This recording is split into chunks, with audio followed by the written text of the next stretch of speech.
CTS 시청자 여러분, 한 주간 예수님 때문에 행복하셨습니까? 네, 오늘은 성령 충만하면 잘 된다라는 주제로 같이 말씀 듣도록 하겠습니다.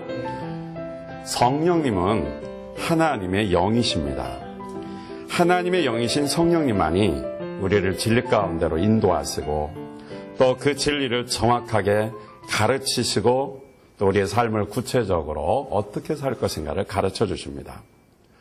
세번역 베드로전서 1장 11절에 보면 누구에게 또는 어느 때 이런 일이 일어날 것인가를 그들이 연구할 때 그들 안에 계신 그리스도의 영이 그리스도에게 닥칠 고난과 그 뒤에 올 영광을 미리 증언하시며 드러내 주셨습니다라고 기록하였습니다.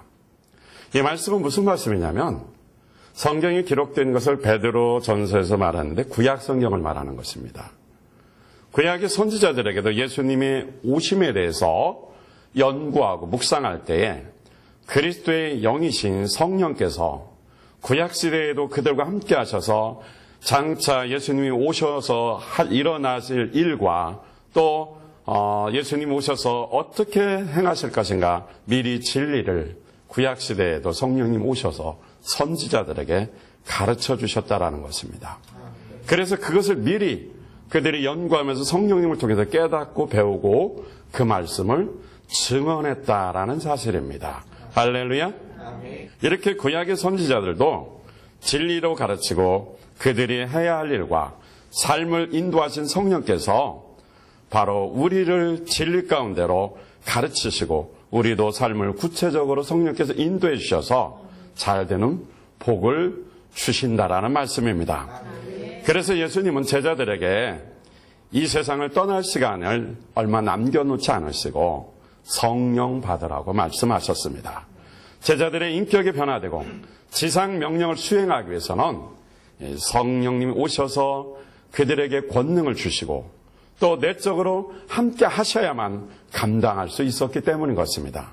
따라서 우리도 성령 충만 받아야 말씀의 진리를 깨닫고 하나님 말씀의 가르침을 온전히 받을 수 있는 것입니다. 성령 충만 받아야 삶의 진리로 인도받아 순종할 뿐만이 아니라 주님께서 우리에게 맡겨주신 사명을 잘 감당하실 뿐만 아니라 또 우리의 삶에 있어서 잘 되는 복, 형통의 복을 받을 수 있습니다. 예수 믿고 구원받은 하나님의 자녀인 우리는 이미 성령님을 체험한 자들입니다. 그런데 성경은 계속해서 이미 성령을 받고 체험했는데 왜 성령 충만 받으라고 하는가를 성경을 통해서 보기를 원하고요. 또 성령 충만 받는 의미가 무엇이고 또 성령 충만 받을 때 어떤 축복을 받는가 오늘 말씀을 통해서 은혜 받기를 원하는 것입니다. 첫 번째로 성령 충만 받으라는 의미는 무엇이냐 이 말씀입니다. 에베소서 5장 18절 말씀에 보면 술 취하지 말라 이는 방탕한 것이니 오직 성령의 충만을 받으라고 말씀했습니다.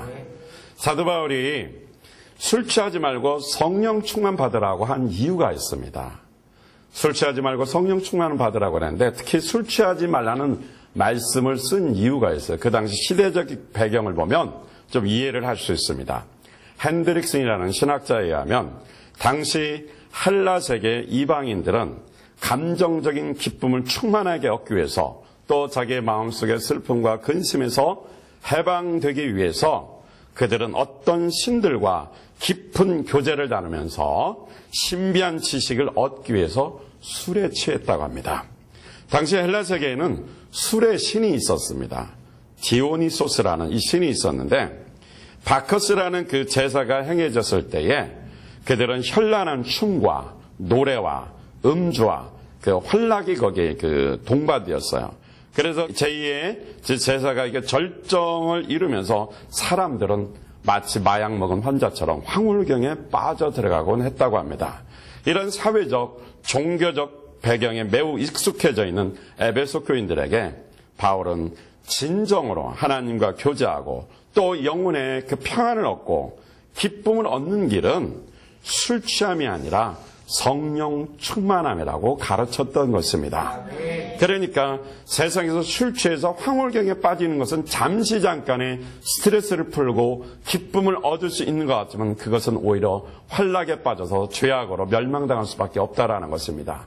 그래서 이런 시대적인 어떤 술의 신의 종교적인 배경을 통해서 오직 성령 충만 받는 것만이 살 길이고 평안을 얻는 길이고 자유를 얻는 길이라는 것을 사도 바울이 에베소 교인들이 그 시대적 배경을 아니까 더 강조하면서 그들에게 가르쳐주고 있는 것입니다. 오늘날도요, 어떤 사람들은 술 먹어도 된다고 가르치는 사람들이 있더라고요. 가끔 보면. 그러면 어떻게 말하냐면 이 본문을 통해서 술 취하지만 않으면 된다고 말하는 사람들이 있어요. 여러분 속지 마시기 바랍니다. 분명히 이때 당시에 술의 신이 있었다라는 것이죠. 디오니소스라는 그 신이 있어서 그 신을 배경적으로 하는 것이기 때문에 술 취한다는 것 자체, 술 먹는 것 자체에 어떤 악한 영의 역사라는 것을 여기서 말해주고 있고요. 또 성경 전체적으로 볼 때에 술을 먹으면 안 된다라는 것이 더 많습니다. 가끔 특별한 경우에 약으로 쓰는 경우인데 그것은 약으로 쓰는 특별한 경우지 그것을 통해서 술을 먹어도 된다라는 말은 아닌 것입니다. 따라서 우리는 술을 어떤 사람은 한 잔만 먹어도 취하는 사람이 있잖아요. 이건 어떤 객관적인 근거가 없기 때문에 술은 안 먹는 게 좋겠죠. 할렐루야. 예를 들어서 그리스도인이 술을 먹는다. 그리고 복음을 전한다. 전할 수 없어요. 벌써 받는 사람이 술 먹는다는 선입견을 가졌기 때문에 복음을 들을 수가 없는 것입니다. 그래서 사도 바울이 술 취하지 말라고 했다고 해서 먹으라는 소리는 분명히 아닙니다. 성령 충만하라는 것을 강조하기 위해서 술 취하지 말라는 것을 말씀한 것입니다. 오늘 성경에 성령 충만 받으라는 단어를 좀 몇 가지 의미가 있는데 살펴보도록 하겠습니다. 헬라어에 플레루스라는 말이 충만을 받으라는 말입니다. 이것은 문법적으로 현재 수동태 명령형입니다. 자, 이 단어에 몇 가지 의미를 좀 살펴보도록 하겠습니다. 이 단어가 플레루스데라는 이 단어가 현재 시제인데 이것은 성령 충만을 일회적으로 받는 것이 아니고 계속적으로 채워지고 지속적으로 받으라는 의미가 있는 것입니다. 그러니까 성령 충만은 한 번 받고 끝나는 것이 아니라 성령 받는 것은 일회적일 수 있지만 계속적으로 충만받는 것은 일회적이 아니고 계속 받으라는 말입니다. 두 번째는 수동태라고 그랬죠. 이것은 성령 충만은 인위적으로 어떻게 체험하고 받는 것이 아니고 성령에 의해서 채워져야 된다는 것입니다. 그래서 성령을 소멸시키거나 근심시키지 말아야 된다고 성경은 가끔 경고하고 있습니다.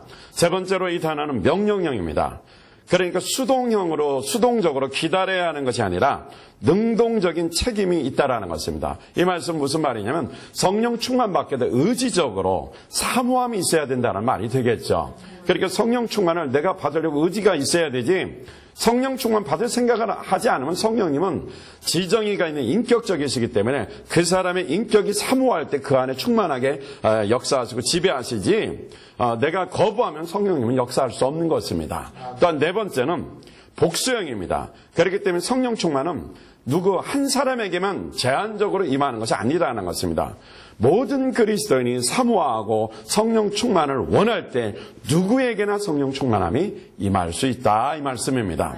따라서 성령 충만함은 이미 그리스도인들에게 임하셨습니다. 내주하십니다. 그 내주하신 성령이 그 안에 충만하다는 말은 무슨 말이냐면 그리스도인을 성령께서 온전히 지배하고 인도하는 상태, 이 말씀이 바로 성령 충만함인 것입니다. 마치 컵에 물을 부으면 물이 철철철철 이렇게 흘러넘치지 않습니까? 그런 것처럼 성령 충만함이 이렇게 물에 흘러넘친다 이런 의미도 있고요. 또 하나는 물수건이 있으면 물에다가 이렇게 그 수건에다가 물을 이렇게 부으면 물이 흠뻑 쪄서 물이 막 철철 흘러넘치잖아요. 그런 상태가 성령 충만함이라고 표현하는데 다시 말씀드리면 그런 의미가 어떤 의미냐면 내 안에 계신 성령께서 충만하게 나를 장악하셔서 나의 생각과 삶을 지배하는 것을 성령 충만함이라고 표현하는 것입니다. 그러니까 내가 주인이 아니고 성령 충만해서 예수가 주인이 되는 상태, 이 상태가 바로 성령 충만함인 것입니다. 그래서 성령님의 뜻과 또 그가 말씀하신 대로 모든 주권을 내어드리고 순종하고 움직이는 상태, 성령님을 따라가는 상태가 바로 성령 충만함인 것입니다. 그러면 성령 충만하면 우리가 어떤 복을 받을 수 있는가라는 말씀을 두 번째로 살펴보도록 하겠습니다. 두 번째로 성령 충만하면 세상 유혹을 이길 수 있습니다. 아멘. 세상 유혹을 이기면 당연히 뭐요? 형통하게 되겠죠. 그래서 성령 충만하면 세상 유혹을 이기고 잘 되는 축복을 받게 되어 있습니다. 에베소서 4장 21절 말씀해 보니까 진리가 예수 안에 있는 것 같이 너희가 과연 그에게서 듣고 또한 그 안에서 가르침을 받을진대 너희는 유혹의 욕심을 따라 썩어져가는 구습을 쫓는 옛사람을 벗어버리고 오직 심령으로 새롭게 되어 하나님을 따라 의와 진리와 거룩함으로 지으심을 받은 새 사람을 입으라 라고 성경은 말하고 있습니다. 할렐루야. 우리가 예수 믿고 구원받았으면 옛날의 죄성을 버리고 새로운 삶을 살아야 합니다.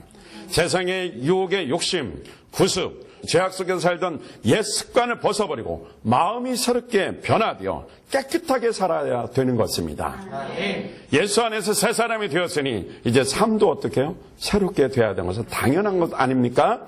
그런데 우리는 바울의 고백처럼 알고 있는데 이렇게 새롭게 살아야 되는 것 알고 있어요. 위의 것을 찾으며 살아야 된다는 걸 알고 있어요. 그럼에도 불구하고 내 속에 항상 갈등이 있습니다. 그래서 사도 바울은 내 마음에 두 가지 법이 싸운다고 고백했습니다.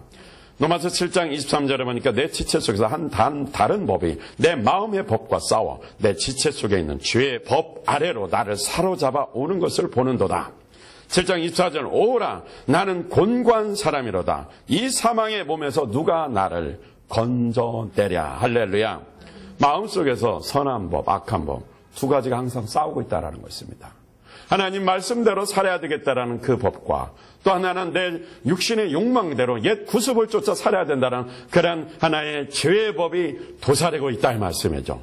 이 두 가지 법이 항상 싸우고 있다는 것입니다. 쾌락을 즐기고 싶은 마음, 또 하나는 성령 충만하여 말씀대로 거룩하게 살고 싶은 마음, 이 두 가지 마음이 항상 싸우고 있다는 것을 사도 바울은 고백하면서 그래서 자기 마음이 오라 나는 곤고하다라 그랬습니다. 곤고하다라는 말은 무슨 말이냐면 비참하다라는 말입니다. 왜 비참하다고 사도 바울이 표현했을까요? 만약에 세상 유혹의 욕심을 벗어나지 못하고 옛 습관대로 계속해서 죄 아래 굴복하고 산다면 그것을 알면서도 사망의 몸에서 자기를 구원할 수 없으니까 비참한 것입니다. 알면서도 사망에 빠지고 죄에서 자기를 구원할 수 없다는 걸 아니까 그거 자체가 곤고하다, 비참하다라는 것입니다. 두 가지 싸움이 있는 것 자체가 비참하다라는 것이죠. 우리는 이런 생활을 하면은 더 비참하게 되는 이유가 있어요. 하나님 나라에서 기업을 얻지 못한다라는 것을 성경에서 경고하고 있습니다. 바울은 그것을 알고 있었어요. 우리도 말씀을 통해서 그걸 알고 있습니다. 그러니까 내가 두 가지 싸움 속에서 이기지 못하면 그 삶 자체가 뭐예요? 비참한 것이 되는 것입니다. 에베소서 5장 5절을 보니까 너희도 이것을 정령이 알거니와 음행하는 자나 더러운 자나 탐하는 자 곧 우상 숭배하는 자는 다 그리스도와 하나님 나라에서 기업을 얻지 못하리니. 할렐루야. 아멘. 어떤 사람들은 이 말씀을 부드럽게 해석하는 사람도 있습니다. 그런데 제가 여러 가지 성경의 주석이나 또 원어나 여러 가지 해석을 보면서 종합적으로 내린 결론을 보니까 하나님 나라의 기업을 얻지 못한다는 말이 확실합니다. 옛 생활에 음란하고 더러운 것, 탐하는 것 이런 것 자체가 우상 숭배이기 때문에 무서운 범죄라는 것입니다. 그래서 실제로 하나님 나라에서 기업을 얻지 못한다고 강력하게 경고하고 있는 것입니다. 에베소서 5장 3절도 보면 음행과 온갖 더러운 것과 탐욕은 너희 중에서 그 이름이라도 부르지 말라 그랬습니다. 이는 성도의 마땅한 반이라. 할렐루야. 우리가 예수 믿고 구원받으면 하나님의 자녀입니다. 성도입니다. 거룩한 하나님의 백성입니다. 그러면 마땅히 당연히 뭐요? 우리 입은 거룩해져야 됩니다. 더러운 것은 그 입에서 부르지도 말라 이 말씀입니다. 여기서 음행이라는 뜻은 뭐냐면 프르네이아라는 말은 합법적인 결혼생활 이후에 빚어진 모든 성적 부도덕을 지칭하는 것입니다. 요즘 툭하면 뉴스 보면 이런 거 참 많이 나오지 않습니까? 또 더러운 것은 이 뜻은 뭐냐면 세속적인 존재의 특성을 말하는 것으로 윤리적으로 종교적으로 추한 모든 행위를 말합니다. 또 탐욕은 단순한 욕심이 아니라 끊임없이 성적인 쾌락을 추구하는 것을 말하는 것입니다.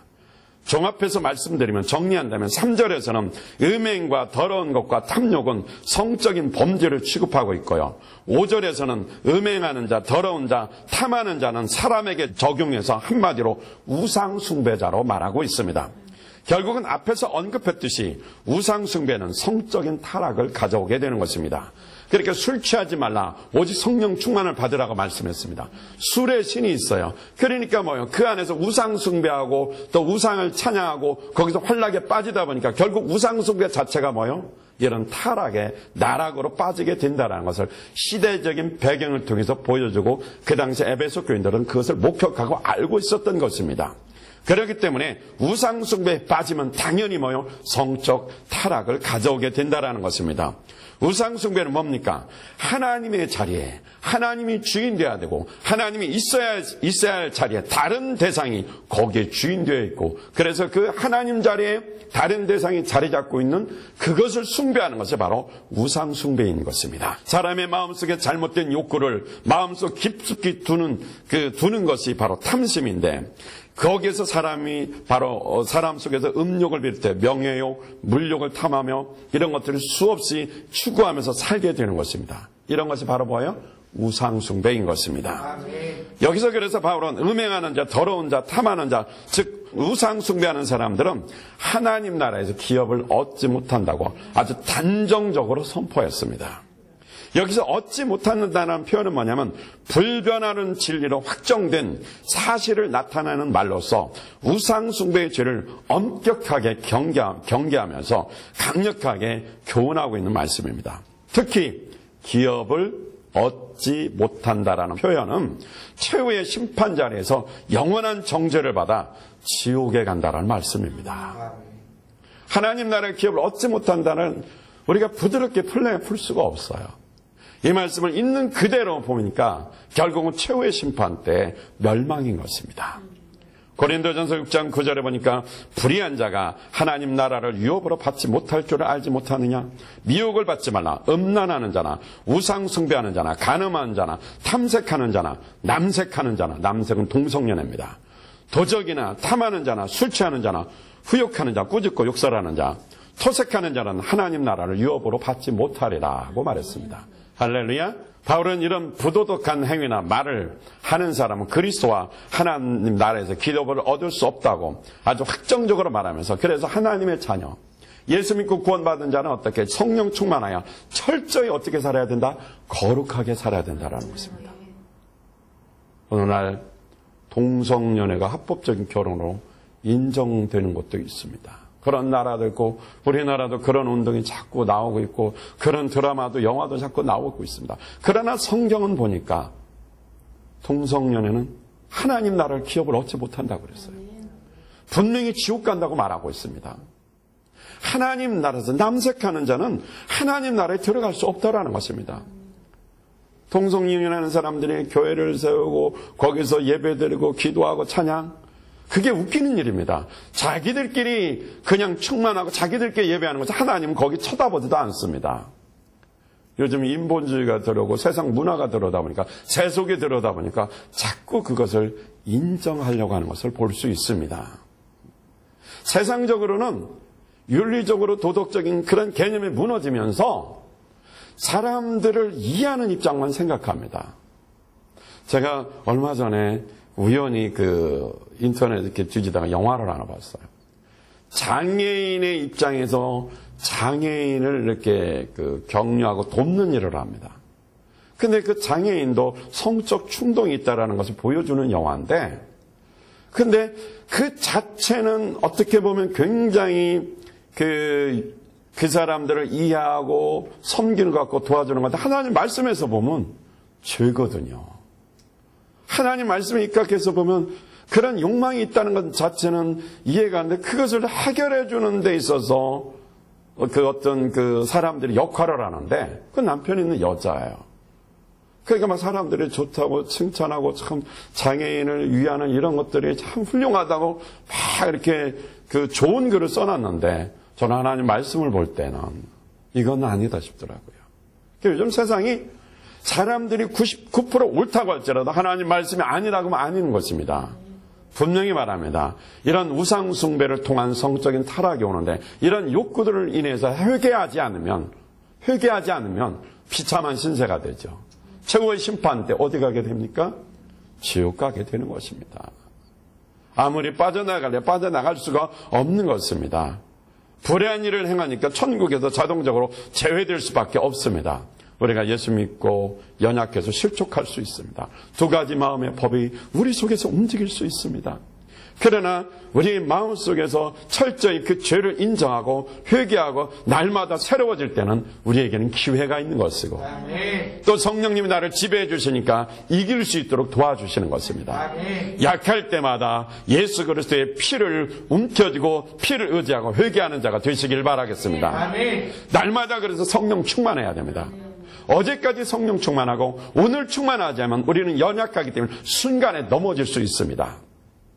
그리고 세상적인 이야기를 자꾸 듣고 세상적인 그런 사고방식을 자꾸 바라보게 되면 그것이 세상 것이 옳은 것으로 여겨지고 가치관이 변질돼가지고 세상적인 방법으로 살면서도 회개하지 않습니다. 그래서 우리는 성령 충만하기 위해서는 어떻게 해야 돼요? 말씀을 자꾸 보고 읽고 묵상해야 됩니다. 하나님 말씀을 듣게 되면 세상적인 잘못된 가치관을 우리가 어떻게 골라낼 수 있습니다.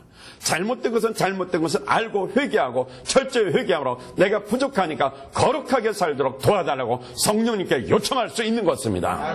오늘 이 시대가 성령으로 돌아가야 됩니다. 성령 충만해야 됩니다. 가정마다 성령 충만해야 됩니다. 그렇지 않으면 어떻게 하나님 나라 기업을 얻을 수 없습니다.